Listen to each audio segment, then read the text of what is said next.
Samantala, hindi lang malaria at dengue ang ngayon daladala ng mga lamok lalo na ngayong panahon ng tag-ulan. Ang chikungunya ay isang karamdamang hinahatid ng lamok at ito'y nagsisimula ng umatake sa iba't ibang lalawigan at syudad sa ating bansa. Balitaan mo kami tungkol dito, Jackie Sai. Binabantayan ng Department of Health ang tumataas na kasong kaugnay ang mga lamok ngayong panahon ng tag-ulan. Nangunguna sa listahan ay ang dengue na maaaring makuha sa mga Aedes-infected mosquitoes o mga Aedes aegypti.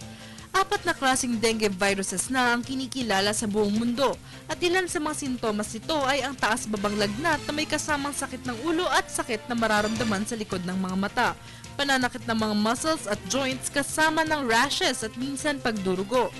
Dahil sa dengue, may halos 100 kasong naitala mula sa mga ilang bansa sa Asia na kinabibilangan ng Australia, Lao PDR, Malaysia, Philippines, Singapore, Vietnam at sa Pacific na New Caledonia at Solomon Island. Sa Pilipinas pa lamang ay may naitala ng halos 1,000 namamatay dahil sa sakit na dengue. Sumunod sa listahan ay ang malaria na maaaring makuha sa mga Plasmodium parasite-infected mosquitoes. Ang inaatake naman ng malaria infection ay ang atay ng tao, kung saan sila dumadami at nagiging sanhi ng impeksyon sa dugo. Ilan sa mga sintomas nito ay ang pagkakaroon ng lagnat, sakit ng ulo, pagsusuka na nagaganap matapos ang 10 hanggang 15 araw ng kagat ng nasabing lamok.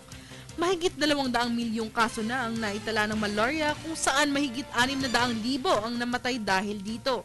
Samantala, isa pang lamok na tila maihahalin tulad sa dengue ay ang chikungunya, kung saan ang virus ay nanggagaling sa tao at nakuha ng lamok na Aedes aegypti at Aedes albopictus. At ang muling makagat ng infected mosquitoes na ito ang bunga ng chikungunya, kung saan kadalasang makikita ang mga sintomas sa loob ng 4 hanggang 8 araw ng pagkakagat ng lamok na ito. Maliban sa pagiging katulad ng dengue, ang chikungunya ay ang severe joint pains. Mahigit 200 kaso na ang naitala ng chikungunya dito sa bansa, kung saan mahigit 20 lugar sa Pilipinas ang binabantayan ng Department of Health.